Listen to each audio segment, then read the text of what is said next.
The ballroom froze when his own son looked him dead in the eye and said, "Dad, your money was invited.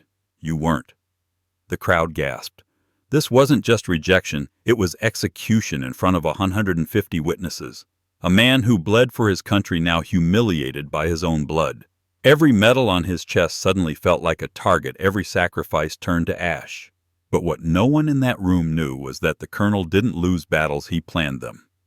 And this one was far from over. Subscribe for more revenge stories like this, and comment where you're watching from. 3 months before that brutal night, Richard Hayes had been sitting in his quiet Virginia home, the kind of silence that only widowers and soldiers understood. The house still smelled faintly of gun oil and coffee, the remnants of years spent living on discipline and routine. His phone rang, and when he saw the name on the screen, Ethan, his chest tightened in the way only a father's hope could. His son rarely called anymore. Not since the divorce. Not since he'd chosen his mother's world of wine tastings and country clubs over his father's world of mud, steel, and sweat. "Dad, I need help," Ethan said, voice tight-clipped, rehearsed like he'd practiced the line in the mirror. "The wedding's falling apart. The Whitfords backed out. Their family's money was supposed to cover half, and now I don't know what to do." Richard leaned back in his chair, the old wood creaking beneath him. For a moment he said nothing. He could hear the panic under his son's composure the way a soldier could hear a storm building before the first drop hit the ground. How much? Richard asked. Ethan hesitated. 95,000. Richard whistled softly, more to himself than his son. "That's a hell of a number for a party." "It's not just a party, Dad. It's everything. The venue's already booked, the vendors are lined up. If we cancel now, it'll ruin everything. And Kelly?" He stopped himself. "She'll never forgive me." The old colonel rubbed the bridge of his nose. He could picture his son pacing in some modern apartment, probably surrounded by designer furniture and empty promises. Richard had lived on army paychecks and field rations for years, building his company brick by brick after retirement. $95,000 wasn't pocket change, but it wasn't ruinous either. And maybe, just maybe, it was a way back in. A bridge rebuilt one wire transfer at a time. "I'll send it today," he said. There was a pause. A long, surprised silence. Then Ethan's voice cracked with relief. "Thank you, Dad. Seriously, thank you. You have no idea what this means." Richard smiled faintly. "I think I do." When the call ended, he stared at the family photo on his desk, Ethan at 8 years old, missing front tooth, holding his first model airplane. Back then, Ethan used to say he wanted to be just like his dad. Somewhere along the way, admiration turned into embarrassment, the kind polite people carried like an invisible badge. Richard opened his laptop and made the transfer. $95,000, just numbers on a screen. But behind those numbers was 25 years of service, long nights in the desert, and the quiet conviction that love, no matter how strained, could still be bought with sacrifice. The next morning, Ethan sent a photo of the venue, a grand oceanfront ballroom in Virginia Beach, all chandeliers and marble floors. "It's back on," he wrote. "We owe you big time. We." That word stuck in Richard's mind like a pebble in a boot. We. Not me, not "thank you, Dad," just we. The Whitfords and his son, a partnership sealed in money. Still, Richard told himself not to overthink it. Fathers didn't get to pick how gratitude sounded. He wanted to believe this was a turning point, that maybe his son had finally seen him as more than a walking reminder of the past. Over the next few weeks, Ethan called more often. Sometimes to ask advice, sometimes to update him about the wedding plans. "Linda's handling the floral arrangements," he'd say. "Charles Sr. knows the mayor. They're talking about inviting a few political names." Richard listened, patient, amused. "Sounds fancy," he'd reply. "Yeah, it's a big deal," Ethan said. Then hesitated. "You'll like them, Dad. The Whitfords. They're a little different, but they mean well." Different. Richard had heard that word before always from people who thought patriotism belonged on bumper stickers, but not at dinner tables. Still, he brushed it off. He wasn't buying acceptance from them, just the chance to stand beside his son on the biggest day of his life. When the invitation arrived printed on thick ivory cardstock, Richard ran his fingers over the embossed lettering. His name was there. So was the venue, but not the word father of the groom, just guest. He laughed under his breath. Maybe a typo. Maybe a sign. He bought a new pair of shoes anyway, polished the medals on his uniform until they gleamed. He even rehearsed his toast, something about legacy, about courage and love, and the kind of loyalty that doesn't die when marriage certificates fade. Then came a brief text from Ethan. "Hey, Dad. Small change. Don't worry about the toast. We've got that covered. Love you." Covered. Like a hole in the ground. Richard didn't reply. He knew the pattern. Commanders saw it all the time, people building distance one polite phrase at a time. But deep down, he still wanted to believe in something good. He sent one last check the week before the wedding, a surprise. An additional $20,000 to upgrade the photography and catering. The note simply read, "Make it perfect." That night he poured himself a bourbon and stood by the window. The ocean breeze carried the faint sound of waves against the shore. He thought about Caroline, his late wife, and how she'd laugh at him now. "You're still trying to save people who don't want saving," she'd say. Maybe she was right. But fathers didn't stop showing up even when their children forgot why it mattered. Ethan didn't call again until the day before the ceremony. "Everything's set," he said. "Thanks to you, Dad. Couldn't have done it without you." Richard smiled. For the first time in years, his son sounded genuine. Maybe this really was the start of something new. Maybe the wedding wasn't just a union of two families, it was a chance to reclaim one. When he hung up, he felt lighter, proud, hopeful. He didn't see the cracks forming beneath the surface, the whispered judgments, the polished smiles hiding condescension, the plan already in motion to erase him from the picture once his money cleared. He didn't see the way Linda Whitford smirked as she reviewed the seating chart, quietly moving his name farther from the head table. He didn't hear the conversation between Ethan and his fiancée arguing about whether it would be awkward to let him give a speech. He didn't know that behind every polite thank you there was an unspoken agreement to keep him invisible. All he knew was that his son had finally let him back in. The morning of the wedding, the sun broke through a thin veil of fog, scattering gold across the water. Richard looked in the mirror, straightened his tie, and whispered, "Let's make this right."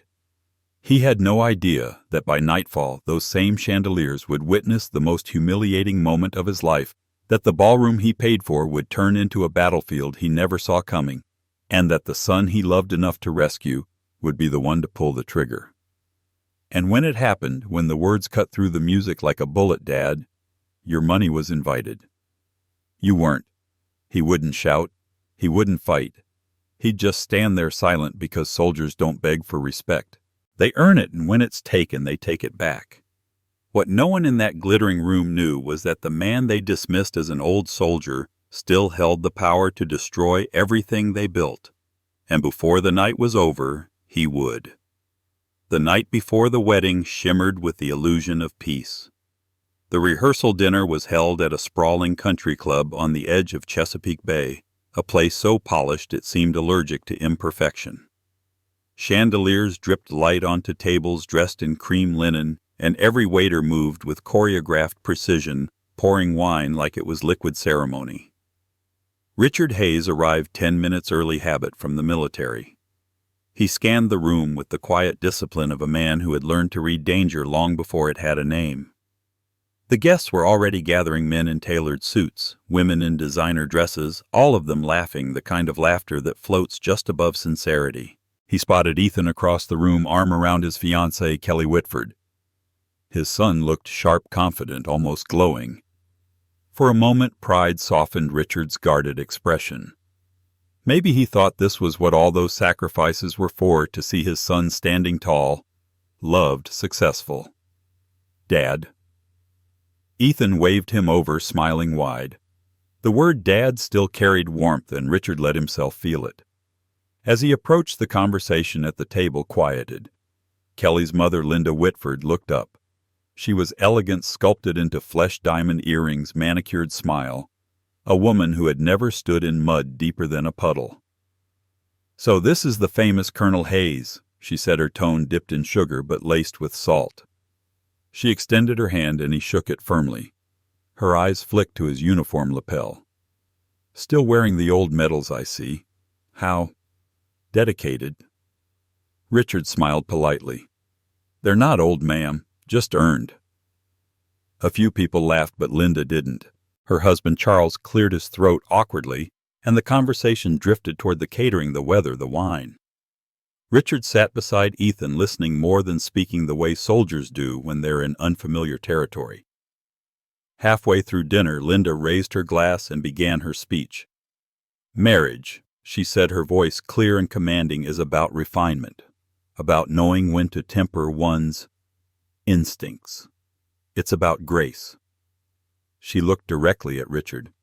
Of course, that kind of grace can be difficult for those accustomed to more aggressive environments. The table tittered with nervous laughter. Ethan glanced at his father, uncertain. Richard didn't flinch. He simply cut his steak, each movement deliberate, as though the knife in his hand was the only thing tethering him to restraint. "I suppose you're referring to the military," he said finally, tone steady, eyes sharp. Linda smiled thinly. "Oh, no offense, Colonel.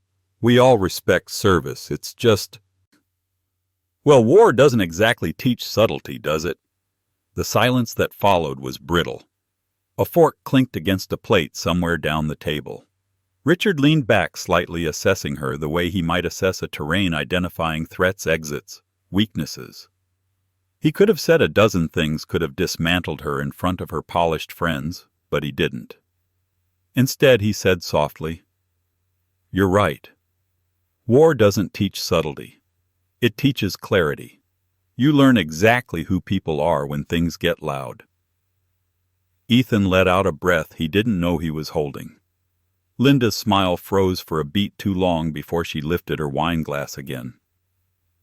"Well," she said lightly, "thank goodness we're in quieter company now." Dinner resumed, but the air never recovered. Richard caught the sideways glances, the little smirks between Linda and her husband, the way Kelly leaned in when Linda whispered something behind her napkin. He recognized that language, the silent judgment, the slow tightening of social nooses disguised as polite conversation. Dessert arrived, tiny cakes with gold flakes and names Richard couldn't pronounce. He pushed his plate away untouched. The sugar in the room was too artificial to stomach. Ethan tried to smooth things over, leaning toward him. "Don't mind her, Dad. She's just old-fashioned." Richard turned his gaze toward his son. "No, she's not old-fashioned, son. She's strategic." Ethan frowned. "Strategic." "She's establishing order," Richard said quietly. "In her world, there's a hierarchy. You, Kelly, her family. And then everyone else." Ethan laughed uneasily. "You're reading too much into it."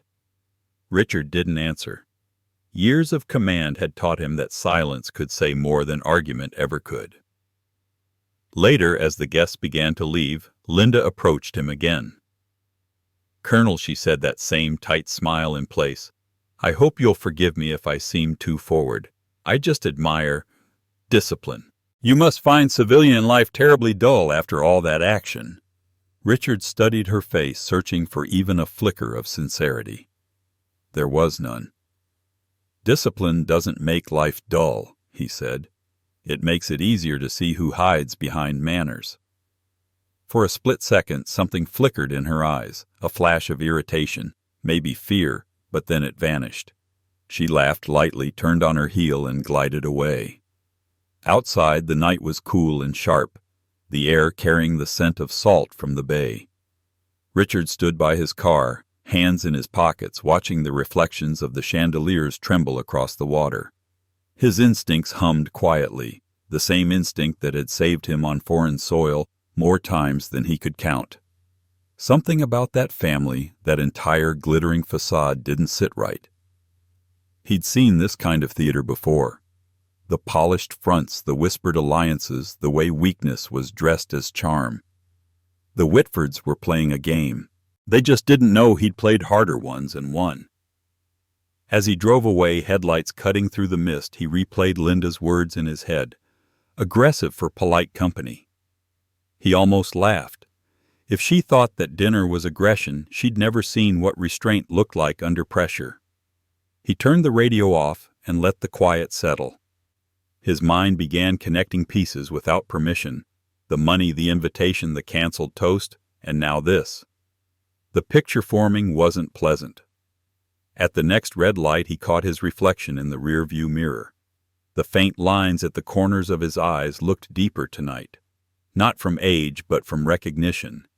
He'd been here before, not at a wedding rehearsal, but in the calm before every ambush, when enemies smiled just long enough to let your guard down. By the time he reached home, the moon had risen high, silvering the lawn and the flagpole that still stood by his porch. He paused, looking up at the flag, its fabric whispering in the wind. He'd fought for people like the Whitfords once, for their freedom, their comfort, their safety. Funny how the privileged always forgot who bled for their quiet lives. He went inside, poured himself a drink, and sat by the window. The bourbon burned smooth down his throat, a familiar warmth cutting through the cold clarity of his thoughts. Tomorrow, he told himself, he'd let it go. Tomorrow he'd show up proud, silent, and let his son have his day. But deep down, something old and instinctive stirred a feeling he hadn't known in years. The gut sense that a storm was gathering, and this time it wasn't coming from the sky.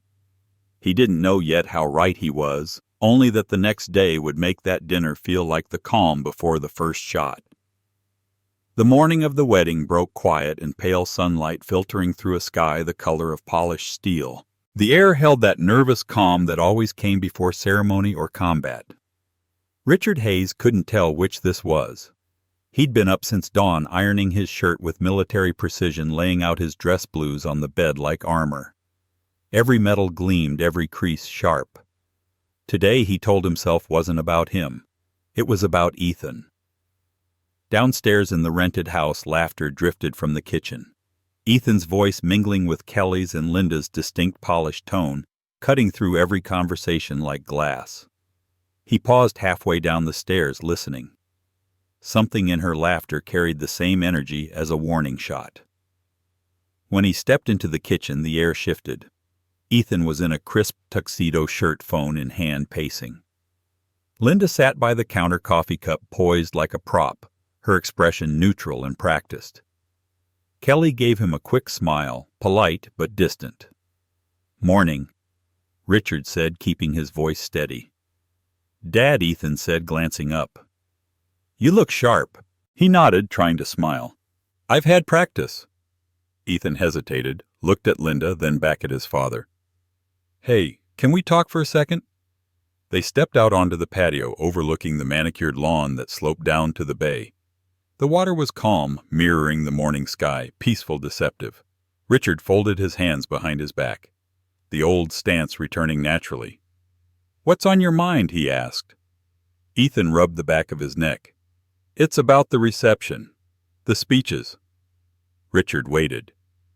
"Linda thinks it might be better if we skipped yours." The words hit him slower than a bullet, but cut deeper. "Skipped?" Ethan shifted uneasily. "Yeah, just she's worried your speech might, get too emotional. You've got a lot of stories, and she doesn't want the tone to get too heavy." Richard stared at him, trying to understand how his own son could say it so casually, like asking him to park in the back or move a chair. "You think my words would make people uncomfortable?" Ethan didn't meet his eyes. "It's not me, Dad. It's Linda. She's just trying to keep things light. You know how she is about presentation." He laughed once, low and humorless. "Presentation." Ethan winced. "Dad, please." "It's not personal." "Everything about this is personal," Richard said quietly. The silence that followed was heavy enough to bend the air.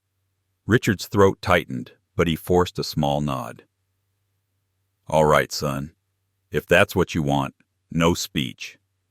Ethan exhaled, relieved, and placed a hand on his shoulder. "Thanks, Dad. I knew you'd understand." Richard looked at that hand, a gesture that once meant love now felt like pity. He wanted to pull away, but didn't. "Of course," he said softly. "Anything for you." Ethan smiled awkwardly, mumbled something about checking with the planner, and disappeared back inside. Richard stayed on the patio, staring at the horizon where the bay met the pale sky. The morning breeze lifted the flag at the club's pier, making it ripple sharply. For years that sound had meant unity, purpose, belonging. Now it sounded like farewell.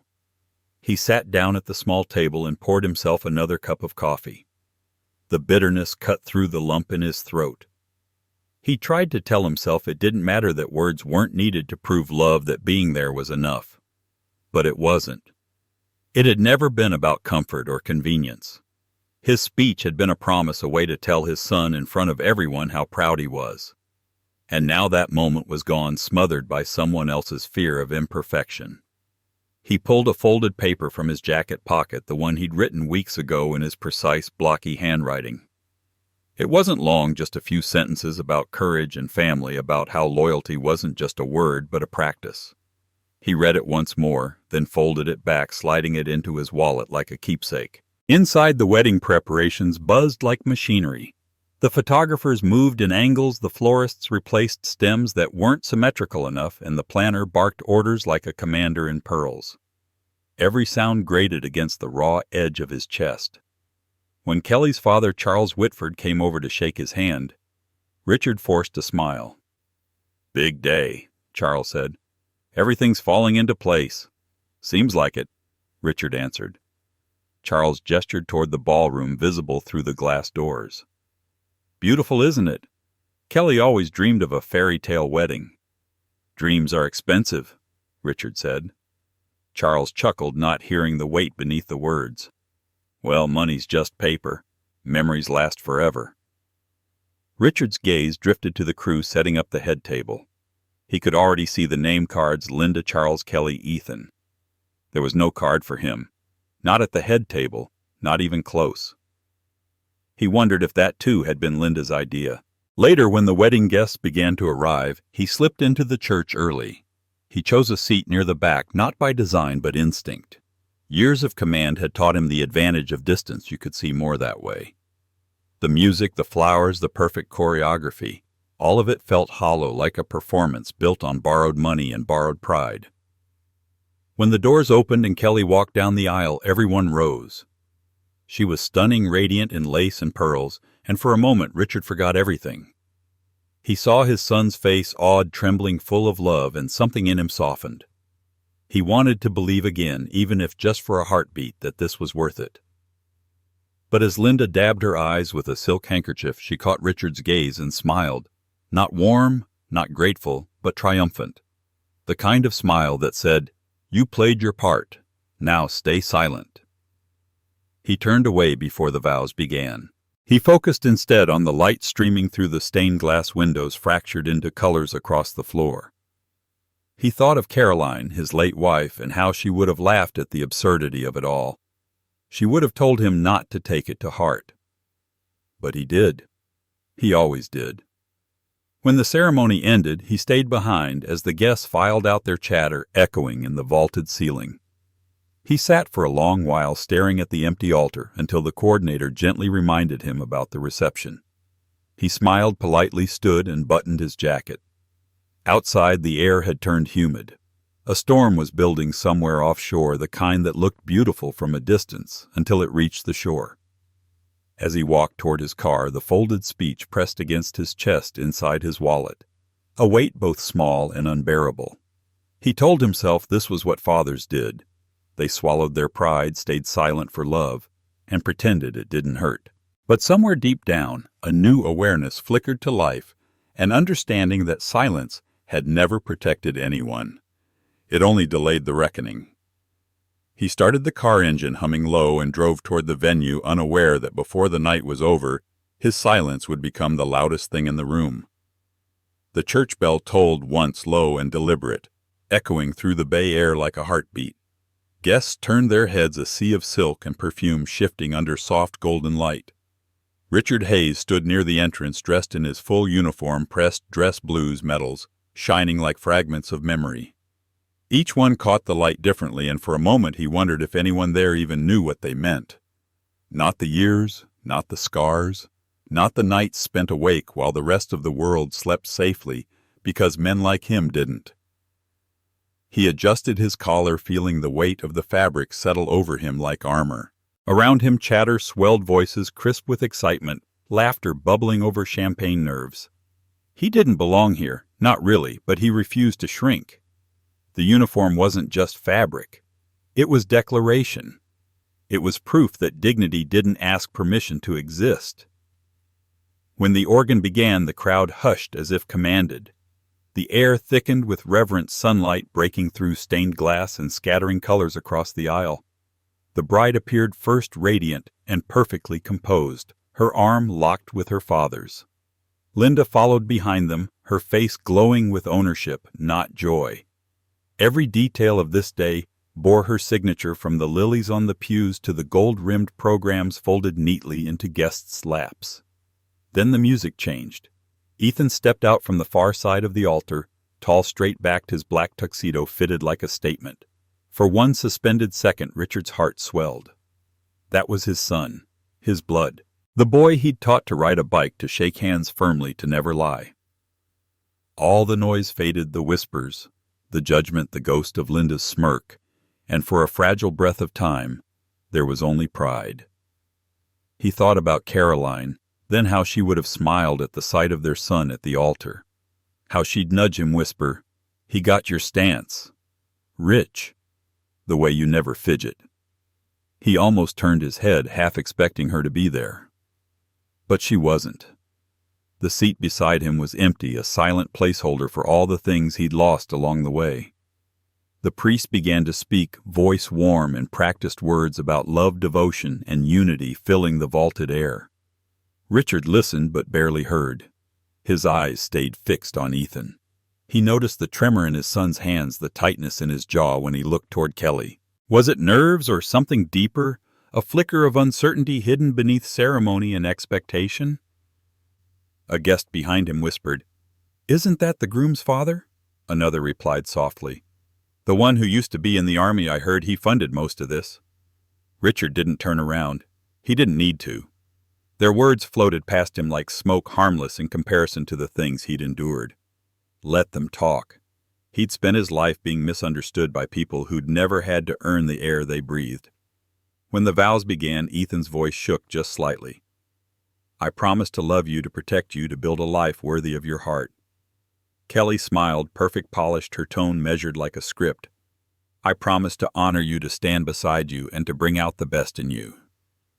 They were beautiful words, empty maybe, but beautifully said. Richard wanted to believe them. He wanted to believe that despite everything, the canceled speech, the quiet disdain, the subtle erasures, there was still something sacred left in this day. As the rings were exchanged, he caught Ethan's eyes for the briefest moment. The look was fleeting, but it was there, a flicker of recognition, maybe even guilt. Richard gave a small nod, the kind a father gives when words would only cheapen the moment. Ethan looked away first. The applause came like a wave, polite and rehearsed. Cameras flashed and the couple turned to face their audience, husband and wife, framed by stained glass and pretense. Richard clapped once, twice, each sound echoing louder in his chest than in the hall. When the ceremony ended, people surged toward the exit, a flurry of voices and silken congratulations. He stayed seated, letting the crowd thin before he rose. It gave him a moment to breathe, to take in the quiet aftermath. The air smelled faintly of flowers and candle wax. A single petal drifted down onto the pew beside him, pale and perfect. He reached for it, turning it between his fingers. Fragile. Temporary. Everything that day seemed that way. Outside, the sun had climbed higher, the light harder now, cutting through the humidity like a blade. He watched Ethan and Kelly pose for photographs under a white arch, their smiles flawless, choreographed. Linda hovered near them, directing each shot as though the day were hers to command. Richard stood a few steps back, unnoticed hands clasped behind him. The photographer gestured for immediate family only. Richard hesitated, waiting for someone to call him over. No one did. For a long moment he just stood there, the laughter from the group hitting him like a slow echo. Then quietly he turned toward the lake, the reflection of the arch shimmering on the surface. He let the noise fade behind him the way a soldier tunes out the chaos of a field he no longer controls. He walked down to the edge of the dock, his boots tapping against the wood. The water smelled of salt and old wood polish. A breeze lifted his metals, making them chime softly, a sound like distant wind through metal fences. He closed his eyes. He remembered the first time Ethan had seen him in uniform, standing at attention before deployment. The boy had saluted clumsily, proud and trembling. "You look like a hero," he'd said. Richard wondered when that image had changed, when pride had turned into embarrassment, when the hero became the burden. He stayed there longer than he meant to, the sound of waves gentle and mocking. When he turned back toward the venue, the guests were moving toward the reception hall, guided by Linda's sharp, efficient gestures. He watched as Ethan offered his arm to his new wife, his head bent close to hers. The picture of a perfect groom. For the first time that day, Richard felt something shift inside him. Not anger, not sorrow, something quieter, but heavier. A realization that pride could coexist with heartbreak, that hope could survive even in humiliation, but only for so long before one consumed the other. He adjusted his jacket, straightened his back, and began walking toward the building. From a distance, the grand white tent shimmered in the afternoon sun, music beginning to drift through its open sides. It was beautiful, undeniably so. The kind of beauty that masks decay just long enough for the rot to spread. As he stepped through the archway, the applause inside rose again, another toast, another laugh. And though he smiled polite and practiced, a single thought took root, deep and immovable. Something in this family didn't add up. Something ugly hid beneath the shine. And before the night was over, the truth would make sure every one of them saw it. By the time the reception began, dusk had settled over the bay, washing the world in amber light. The ballroom glowed with chandeliers and champagne laughter, every detail designed to impress.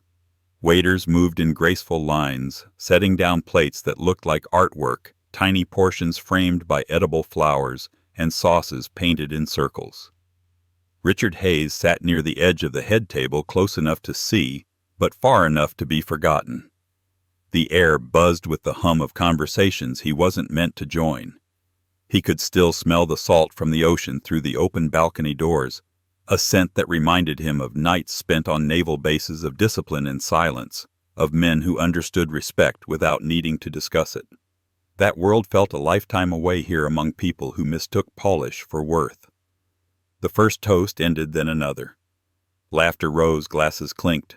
Linda Whitford's voice carried easily through the room, commanding attention with the confidence of someone used to being obeyed. "We're so proud to welcome Ethan into our family," she said, resting a manicured hand on his shoulder. "He's refined, ambitious, and now thankfully married to a woman who appreciates grace over aggression." The room chuckled politely. Richard froze. He knew what she meant. It wasn't subtle, but then insults rarely were. Across the table her husband Charles added, "Well, not everyone can adapt so easily from a more tactical environment." A few people smiled awkwardly. Ethan laughed too, a quick nervous sound that betrayed guilt. Kelly's eyes darted toward Richard, then away just as quickly, like she was afraid to meet the look she'd find.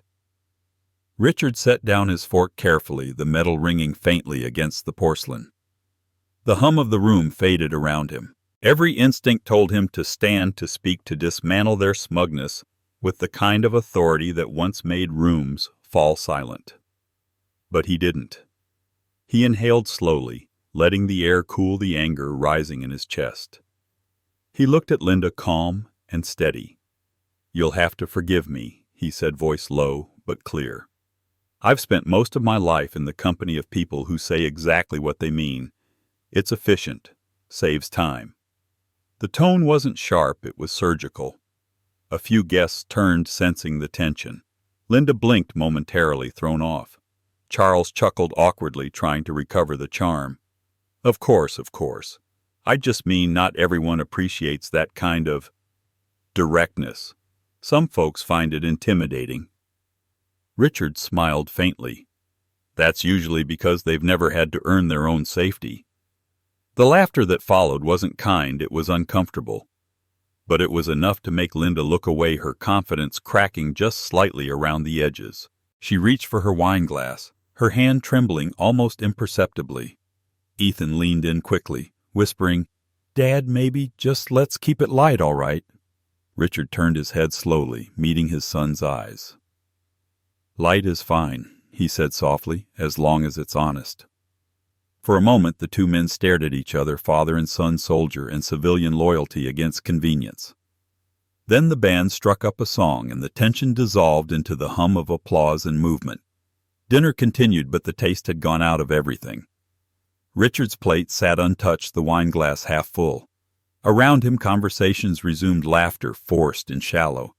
He could feel the invisible line drawn around him now, an exile cloaked in courtesy. From across the table Linda's voice carried again. "You know, Colonel, I've always admired people who can retire gracefully.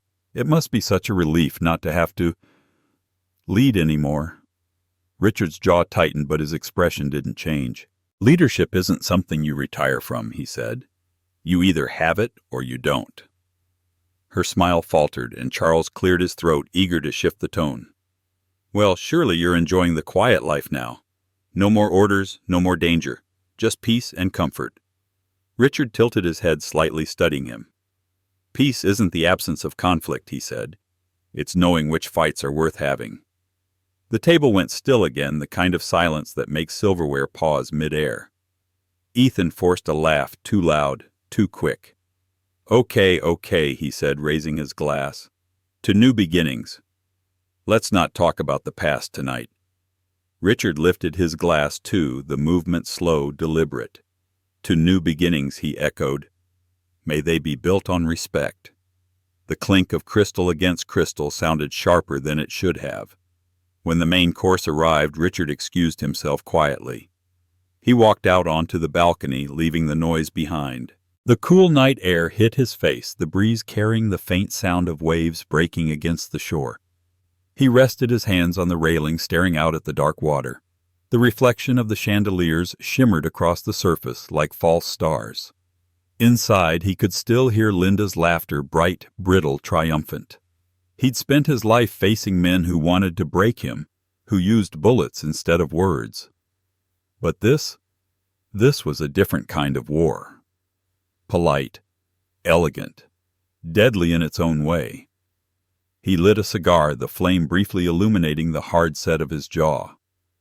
The smoke curled into the air, rising and disappearing just like every apology he'd never hear. Behind him, the doors opened. Ethan stepped outside, shoulders tense. "Dad," he said quietly, "can we not do this tonight? Please." Richard turned the ember of the cigar glowing faintly between his fingers. "Do what, son?" This Ethan said, gesturing toward the ballroom. "The tension, the looks. They don't get you. They're just trying to be polite." Richard studied him for a long moment, then nodded once. "You know," he said, "the funny thing about politeness is that it's usually what people hide behind when they don't have courage." Ethan frowned. "You're reading too much into it." "Maybe," Richard said. "Or maybe I've spent my life reading people who couldn't afford to lie." Ethan opened his mouth to reply, then stopped. The weight of his father's words lingered in the air. Richard took one last drag, then flicked the cigar into the dark. "Go back inside," he said, his tone softer now. "Enjoy your night. You earned it." Ethan hesitated, then nodded and left the door closing behind him. Richard stayed alone under the cold starlight. The night had gone quiet again, the kind of silence that hums before the storm.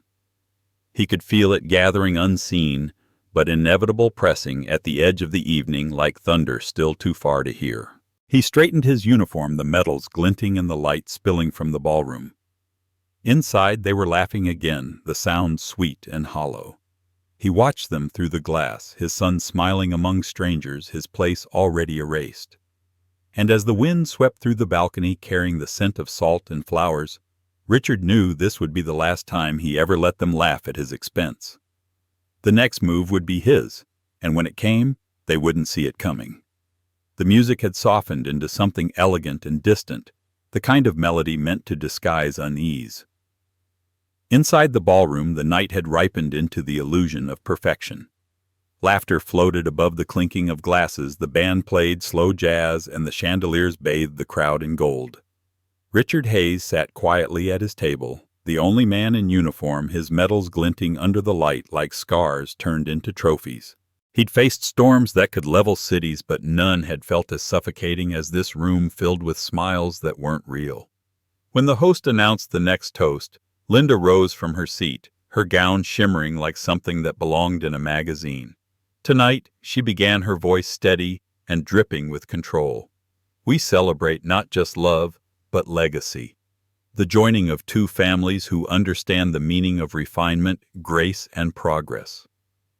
Her words were velvet over glass. We're grateful to everyone who helped make this day possible, she continued, her eyes sweeping the room before landing on Richard. Including those who know when to let go of the past and make room for a brighter future. The crowd murmured approval. To anyone else, it sounded like praise. To Richard, it was a shot fired from behind polite applause. He stared at his half-full glass of bourbon, watching the amber liquid tremble in his hand.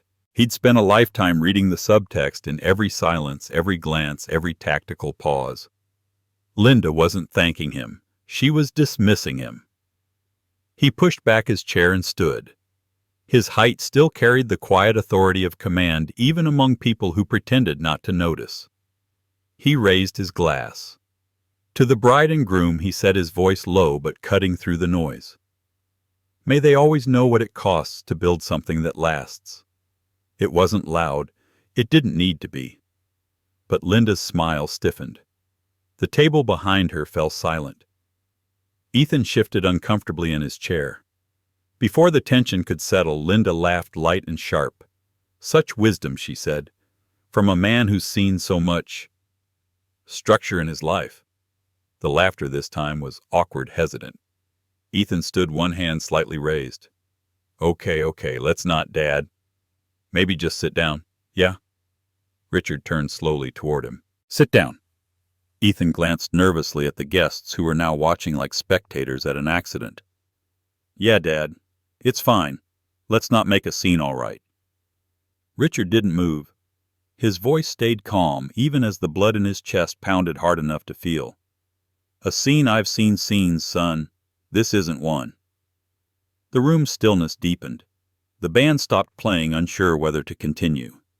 Kelly looked at her husband, pleading silently for him to take control. Linda watched triumphant behind her glass of champagne. Dad, Ethan said more forcefully this time, his voice cracking with a mixture of panic and shame. I think maybe it's best if you just head home for tonight. The words didn't register at first. They hung in the air, almost invisible. Then they landed with the weight of a strike he never saw coming. You're asking me to leave. Richard's tone was barely above a whisper, but it sliced through the room. Ethan swallowed. It's not like that. This is supposed to be a happy night. Let's not ruin it. Ruin it, Richard repeated softly, as if testing the word for meaning. He looked around the table, faces frozen in polite discomfort, eyes darting away. He'd led men into battle, seen fear up close, but this was different. This was cowardice dressed as civility. Linda stood slowly, adjusting her shawl. Ethan's right, Colonel. It's late. You've had a long day. No one wants this evening to turn unpleasant. Her voice was a scalpel. Richard looked at his son. So that's how it is, he said quietly.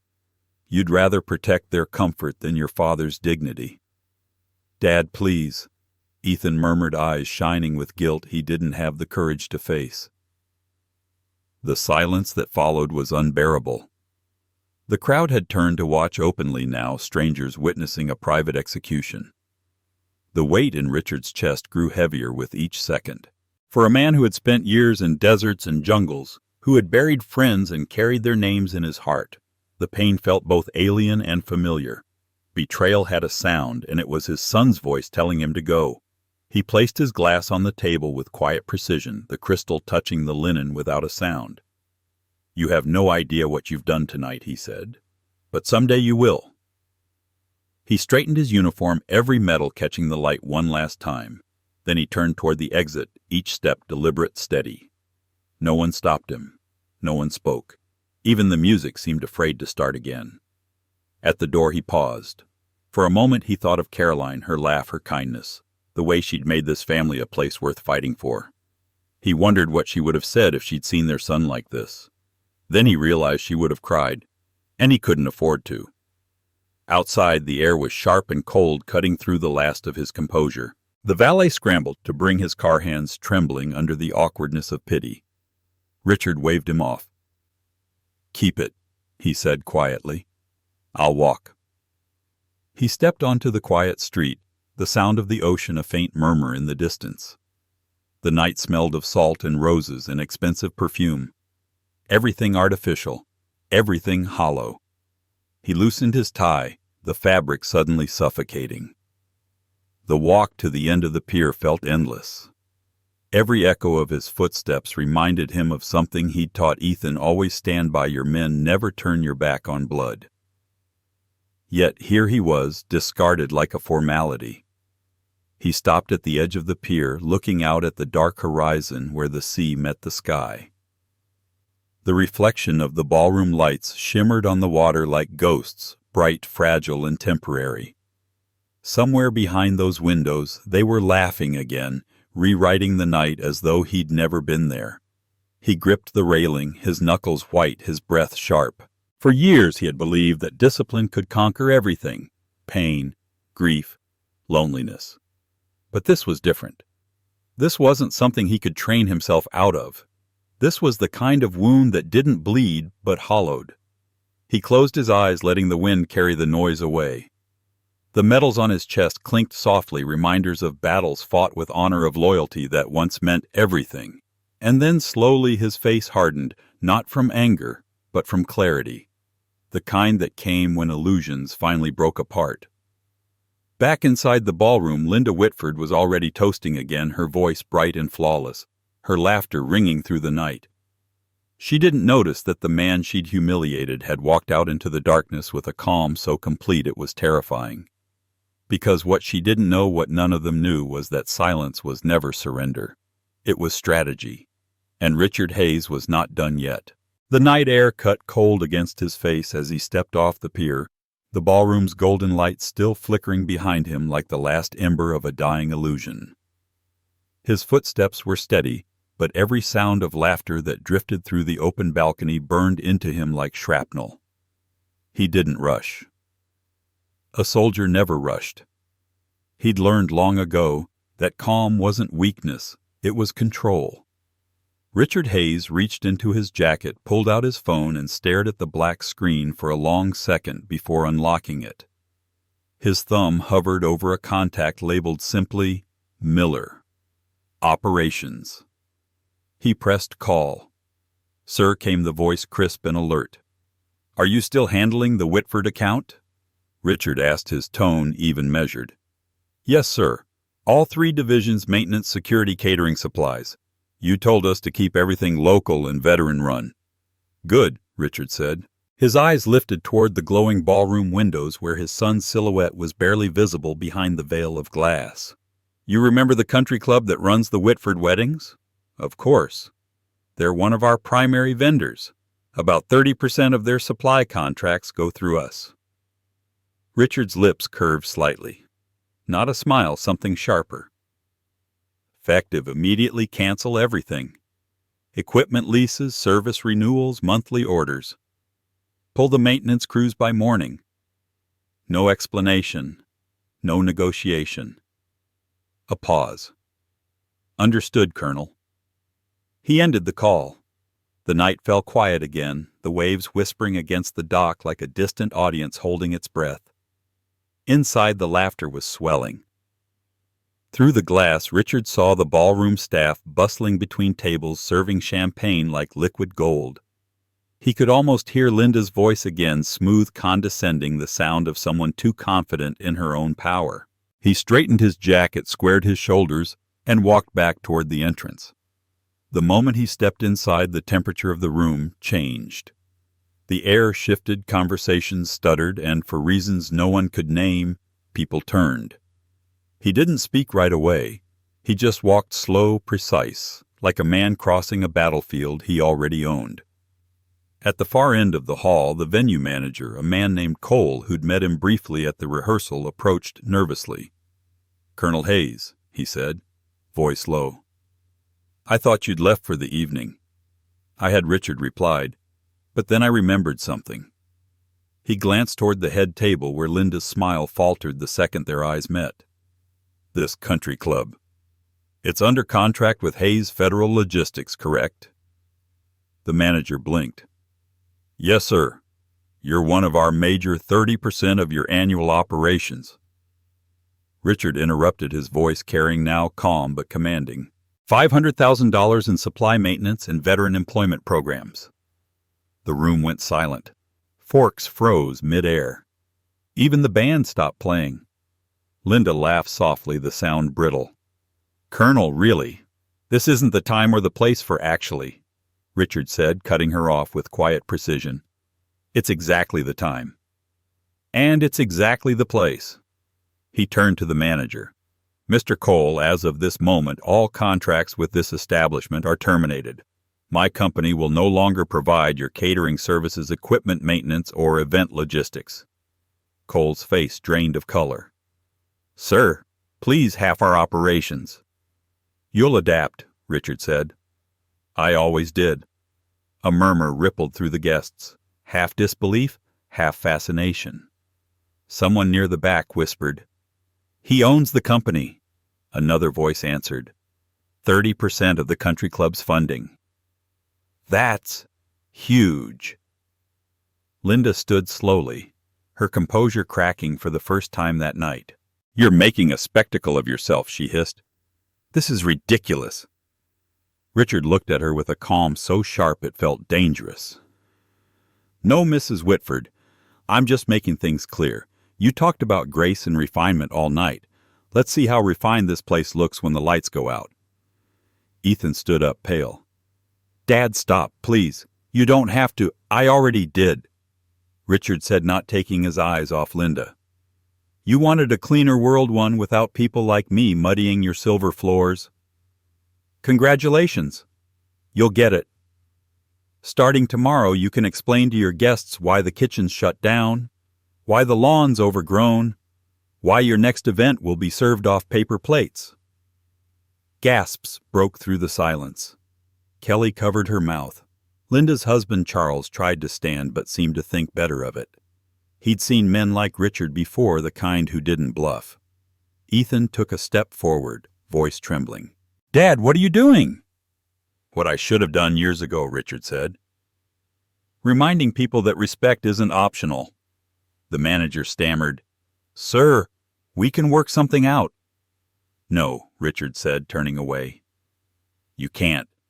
He walked toward the exit, the crowd parting instinctively. The uniform wasn't just fabric anymore. It was a force, a history, walking among them, something too real for their polished world. Every step echoed against the marble floor like punctuation. When he reached the door, he paused and looked back, once his gaze landing on his son. "I fought for this country so you could have choices," he said quietly, but the words carried. "But don't ever forget, freedom isn't the same as decency." Then he was gone. Outside, the night was colder now. The wind from the bay tugged at his jacket as if urging him forward. He didn't look back. Behind him, chaos had begun to bloom inside the ballroom. Confused, staff, panicked murmurs, the fragile world of wealth and vanity cracking under the weight of reality. By the time he reached the end of the parking lot, his phone buzzed. It was Miller again. "Sir, it's done." The withdrawal notice went out to every department. "The contracts are void effective midnight." "Good," Richard said. What about the others, sir? The Whitford Foundation accounts. He hesitated for a fraction of a second. The wind roared across the water, carrying the faint sound of music breaking down into noise. Pull them too, he said. If they want to rebuild, they can start from scratch, like the rest of us did. He ended the call and stood for a long time, staring out at the dark horizon. The night smelled like salt and justice. The hurt was still there, deep, unrelenting, but now it had direction. Power had returned to his hands, quiet and certain. Somewhere behind him, the lights of the ballroom flickered once. Then again, Richard Hayes smiled.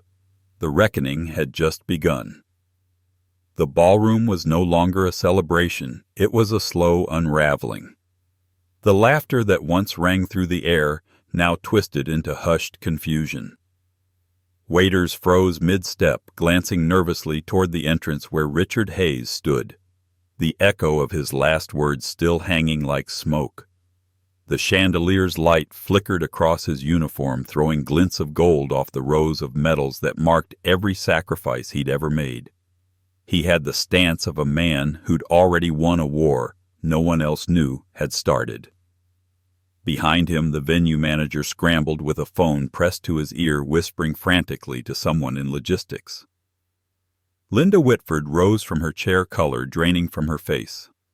"This is absurd," she said, her voice brittle. "You can't just walk in here, and I already did." Richard interrupted, his tone smooth, deliberate. "And I'm not finished." He reached into his jacket pocket, pulled out his phone, and made a single call. The room went silent, the way it does right before lightning hits. "Miller," he said. "Pull the sponsorships. All of them. Every charity, every club, every program with the Whitford name on it." The pause on the other end was brief but certain. "Understood, sir." He ended the call and slipped the phone back into his pocket like it was nothing. The silence that followed felt heavy, electric, waiting for the next strike. Linda stepped forward, her voice cracking for the first time that evening. "You wouldn't. That money supports community events, local drives. That money supports respect," Richard said evenly. "And respect is earned, not inherited. You forgot that." A few guests stood murmuring uncertainly. Some were the same ones who had laughed earlier when Linda made her little jokes about soldiers and aggression. Now their eyes darted between Richard and the Whitfords, the balance of power shifting visibly across the room. Charles Whitford tried to speak, but his voice failed him. He cleared his throat and forced out, "You can't just pull out of contracts overnight. There are procedures, agreements." Richard turned his gaze toward him, steady and cold. "Procedures." He almost smiled. "You mean the same kind that allow people like you to step on others as long as you do it politely." The older man opened his mouth to respond, but no words came. The weight of his own arrogance pinned him silent. Richard took a few steps closer to the head table, the echo of his boots punctuating every heartbeat in the room. "For years," he said quietly, "my company has funded your galas, your luncheons, your precious philanthropy. We've hired veterans, trained them, given them a purpose while you sipped champagne and pretended to care." He let that hang in the air, letting the guilt crawl up their polished spines. "You built your image on the backs of men and women who fought for the kind of freedom you take for granted. And tonight you thought it would be clever to humiliate one of them. The wrong one." A gasp rippled through the crowd. Kelly's face had gone pale, her hand trembling around her glass. Ethan looked like he wanted to disappear. "Dad," he said quietly, stepping forward. "Please don't do this." Richard turned his eyes on him, calm but cutting. "You already did this, son. I'm just finishing it." Ethan looked down, the shame heavy enough to crush whatever pride he had left. Richard continued, his tone low, but carrying through the room with absolute clarity. "Every contract my company holds with this country club is terminated. Every partnership, every sponsorship, every piece of goodwill connected to the Whitford Foundation, it's gone. Effective immediately." The room erupted into whispers. Someone in the back gasped, "Half the staff here are veterans. If his company pulls out," Richard didn't flinch, "they'll find better work. I'll see to it myself." No man or woman who's ever served will depend on people who sneer at their service. Linda's mask of composure cracked completely. "You're ruining us," she said through clenched teeth. "No," Richard replied. "I'm reminding you who built you." He turned to the guests, now the very people who had looked down at him hours ago with polite disdain. "You all sat here tonight and laughed while a family treated a man's service like a party anecdote. You thought wealth meant worth. But the truth is simpler character outlives currency." The crowd stayed silent. No one dared meet his eyes. Then from near the back, one man stood, a gray-haired veteran Richard recognized from a local program his company sponsored. The man straightened his shoulders and gave a small nod of respect. "Semper Fi, Colonel," he said quietly. Richard nodded back. "Always." More stood one by one until half the room was on its feet. Veterans, spouses, even a few younger guests who'd grown up hearing about deployments and folded flags. Linda watched speechless as the room that had once been hers shifted its loyalty in real time. Richard didn't bask in it. He didn't need to. Vindication didn't require applause. It just needed truth. He looked at Ethan one last time. "You wanted a clean break from the past," he said. "Now you have it." Ethan's voice trembled. "Dad, I made a mistake." "You made a choice," Richard said. "A man can recover from a mistake.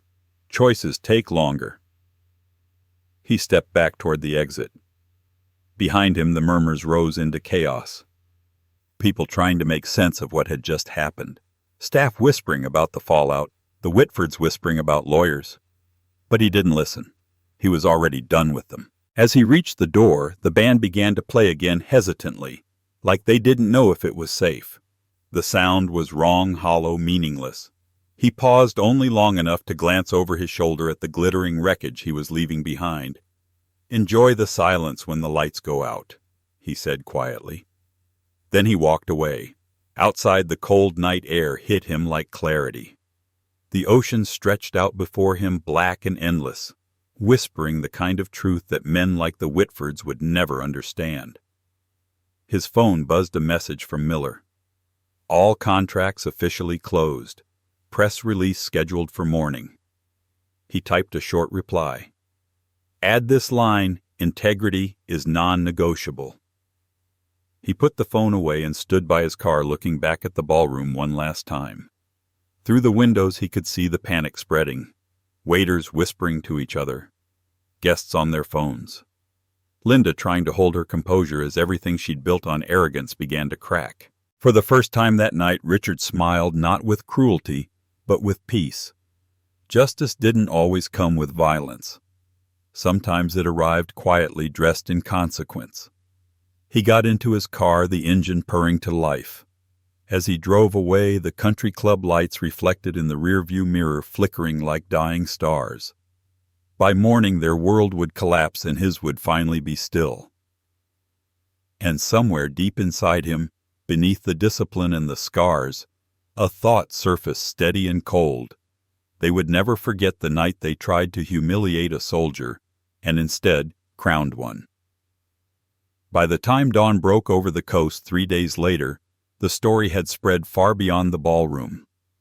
Local papers ran at first decorated veteran withdraws support from elite country club. After public disrespect, and by noon it was everywhere. News anchors called it a stand for dignity, online forums called it poetic justice, and the veteran community called it what it truly was, a reckoning. At the small diner on Main Street, the same one where old servicemen met every morning for coffee talk of Richard Hayes filled the air. "That man did what all of us wish we'd done at least once," said a retired Navy mechanic tapping his cup against the counter. "He didn't shout, didn't fight. He just made the truth expensive." Heads nodded all around. Someone else added, "That's what respect looks like. You can't buy it, and you can't fake it." The phone at Hayes Federal Logistics hadn't stopped ringing. Veteran programs from across the state called to offer partnership. Community centers invited him to speak, and even the mayor's office reached out to publicly commend his actions. But Richard ignored most of it. He wasn't chasing recognition. He'd lived long enough to know applause fades faster than resentment. He spent those days quietly walking along the shoreline near his home just outside Annapolis. The sea air felt sharper, now cleaner, as though every breath washed away what had been left of that night. He'd watched storms from ships before black water rising like judgment, and this felt similar, only gentler. The damage was done, but in the calm that followed, he found something close to peace. Still, the silence carried weight. Not loneliness, he was long past that, but the echo of everything that should have been said between a father and a son before pride built a wall between them. On the fourth evening, his phone rang again. The name on the screen stopped him cold. Ethan. He let it ring twice before answering. "Dad." Just one word, uncertain, small. "Ethan," Richard said quietly. "I didn't think I'd hear from you so soon." There was a long pause on the line. Richard could hear traffic in the background, voices, maybe even rain. Then softly, "They've been calling us nonstop. Reporters, people from the club. Even some of your guys from the foundation. Everyone's talking about you." Richard said nothing. I didn't realize what that money meant." Ethan continued. "What you built. I just thought it was business." His voice cracked. "I didn't think it was you." Richard stared out the window. Beyond the glass, the ocean stretched out in quiet defiance, endless and unbothered. "You didn't have to understand the money," he said. "You just had to understand respect." "I know," Ethan whispered. "I was wrong. I thought fitting in mattered more than standing up. I let them turn me into someone you'd never raise." The words fell heavy, and for a moment Richard could almost see him again, the boy who used to run through the yard in his mother's old blanket, pretending it was a cape. The boy who once saluted him before bedtime. "Dad," Ethan said, voice trembling now, "I need to fix this. Tell me how." Richard exhaled, the sound low and steady. "You can't fix what's broken by pretending it never cracked. You can only decide what you'll be next time it does." There was silence again. Then Ethan said, "You always said loyalty mattered more than anything. I thought you meant the kind that goes one way up. I didn't realize it works both ways." Richard smiled faintly. "Took you long enough to learn it. Do you forgive me?" The question lingered, raw and uncertain. Richard didn't answer right away. Forgiveness wasn't a medal, it couldn't be handed out just because someone asked. But he also knew punishment didn't rebuild anything worth saving. "I don't know yet," he said honestly. "But I'm listening." Ethan's breath caught on the other end of the line, like the sound of a man realizing that sometimes mercy doesn't come wrapped in softness, but in truth. After they hung up, Richard stayed by the window for a long time. Outside, the tide had begun to rise again, each wave erasing the footprints from the day before. It was a small thing, but it felt like a lesson. The world always renews itself even after it's scarred. That weekend, he attended a gathering at a local veterans hall. They'd invited him to speak, but he refused the stage. Instead, he sat among them, men and women from every branch, every age, listening to their stories. Someone handed him a beer. Another clapped him on the back and said, "You reminded the world that quiet strength is still strength." He didn't argue. He just nodded. Later, when the speeches ended and the crowd began to thin, a few younger veterans approached him. One of them, barely 30, asked, "How did you keep your cool when they disrespected you like that?" "I'd have lost it." Richard thought for a moment. "Because anger is cheap," he said. "It burns fast and leaves nothing behind. Discipline, that's the harder fight. You win with that, not with rage." They listen the way soldiers do when someone speaks a language they've all forgotten but still understand. When he left the hall, the evening sky had turned a bruised purple streaked with gold at the horizon. The wind carried the faint sound of the flag outside snapping against its pole. It reminded him of the medals hanging in his study, the ones he never displayed for pride but for memory. He went home and poured a single-drink bourbon over ice, watching the amber swirl. He didn't toast to victory. He didn't need to. This wasn't about triumph anymore. It was about balance, the kind that came only after the storm had emptied itself. As he sat by the window, the phone buzzed again. This time it was a text from Ethan: "Dinner tomorrow, just us. No speeches." Richard read it twice, then typed back, "I'll bring the cigars." He smiled faintly, setting the phone down beside the glass. Outside, the stars began to emerge one by one, small lights scattered across a vast, dark sky. He thought about Caroline then, about what she'd say if she'd seen all this unfold. Probably something simple, something like, "Took both of you long enough to grow up." He chuckled softly. The sound surprised him. In the quiet of that night, with the ocean whispering against the shore and the weight finally lifting from his chest, Richard Hayes understood something that war, wealth, and loss had all failed to teach him. That love without respect corrodes, but respect once restored can rebuild anything, even family. And as he sat there, letting the silence settle into peace, his own words from that final night echoed back to him, steady as a heartbeat. Family loyalty works both ways. And this time, it finally would. In life, dignity often speaks louder than anger. Richard's story reminds us that silence isn't weakness, it's wisdom. Respect cannot be demanded through shouting or money. It's earned through character and action. Many of us, especially as we grow older, learn that loyalty is not a one-way street. Family friendships and relationships must be built on mutual respect, not obligation. When that respect is broken, walking away with grace can be the most powerful response of all. Because sometimes the best revenge is not revenge at all. It's peace, self-respect, and knowing your worth. Richard's calm strength teaches us that real power lies in staying true to yourself, even when others forget who you are. If this story touched something inside you, if you've ever felt overlooked, disrespected, or taken for granted, remember, your worth doesn't need validation. Hold your head high and live with quiet pride. Subscribe for more stories that honor wisdom, strength, and the justice that comes with age, and share your thoughts in the comments. Your story might inspire someone who needs it today.